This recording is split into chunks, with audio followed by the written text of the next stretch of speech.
At dito mga idols, may footstep naman akong nakikita. At ito na nga, banatan na kaagad natin to, baka maunahan pa tayo. Okay, enemy down mga idol. At dito lipat tayo ng isang bahay at mayroon namang footstep na nagpakita. At hanapin na kaagad natin to at tiwasan natin para hindi na makaganti. Ang kaso lang, pagkuha ko ng pera dito sa loot box is ako yung naunahan. Buti lang hindi ako nantimano. At medyo hapa-hapa muna ako ngayon idol, dahil bawas yung buhay ko at mag-armor muna ako at ikutin ko ulit ito. Baka makita ko dito sa likod at hindi ko talaga makita. Nasa loob na ng bahay. Nasaan ka? Magpakita ka sa akin at magtiwasan tayo dalawa dahil ikaw yung nanguna. Shotgun din agad natin to para magtiwasan na to. Hindi matamaan dahil may nagkukuber sa kanya. May pintuan. At ibig sabihin hindi pala boot ito dahil marunong din magtago. At gamitan na natin ito ng pamalakasan para magtiwasan. So ayun, another enemy down mga idol. Okay, agawan natin ang gamit ito at lumipat na tayo sa ibang area dahil baka mabutan na naman tayo ng zone. At dito may namaril, hindi ko na pinansin dahil munti ka na ako mamatay ng zone. At dito na nga, cut yung video. Dito na tayo sa nuclear plant dahil dito yung zone papunta. Hindi tayo pwedeng maglangan-langan doon sa unahan dahil baka mamatay tayo ng zone. Walang kwenta yung pagkalaro natin. At dito may kalaban, ini-striker ko. Nakalimutan ko malayo pala. Hindi pala matamaan ng striker yung malayo. At kaya sa puntong ito, ako tuloy yung naging kawawa. Ginagawa kong praktisa ng mga kalaban. Kahit saan ako humarap, may bumabaril sa akin. Kahit saan ako tumatalikod, may bumabaril. Ano bang klaseng kalagayan ito? Wala na ba akong kakampi dito? Hindi man lang ako makapagtago kahit isa. Kaya medyo lumayo-layo na lang ako dyan dahil delikado yung buhay ko. Pag nag-armor ako ng saglit, sasaglitin din ako ng nasa itaas. Napakadami nilang nakabang sa akin. Kaya maganda gawin dito is lumayo na lang dahil wala talaga pag-asa mga ganti dito. At dito is imbis na lalayo na sana ako is naisipan kong lumapit dahil gusto ko talaga sana makaganti. Kaso hindi talaga kaya dahil kunting galaw ko lang dyan sa sakong kinubiran ko is matatamaan ako. Hinahanap ko kung sino yung bumaril sa akin, hindi ko makita dahil medyo lumabo yung screen dahil na lagi nababawasan yung armor ko.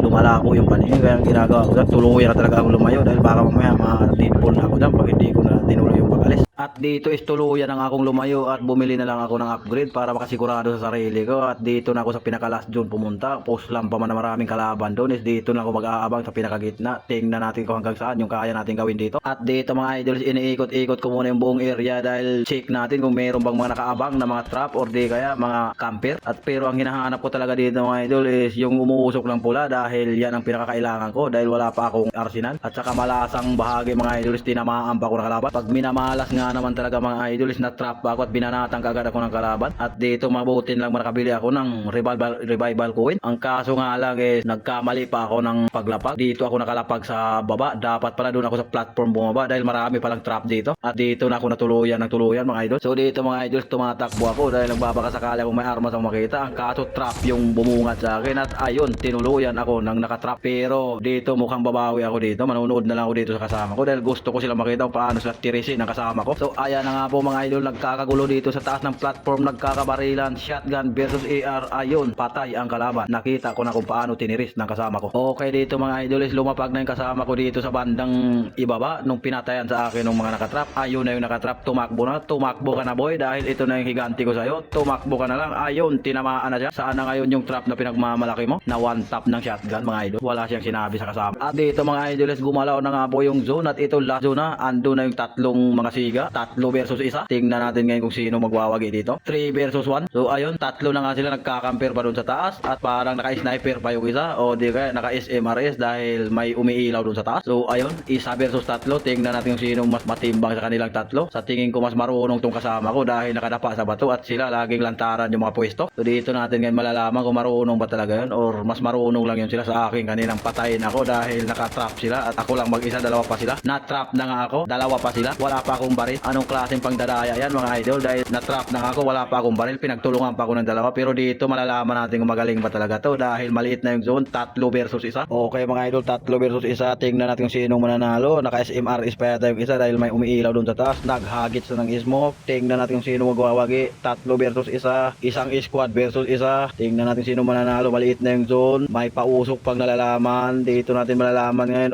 Maliit na yung zone. Tingnan natin kung sino. Sobrang liit na talaga ng zone. Ayun, nagkakatablahan.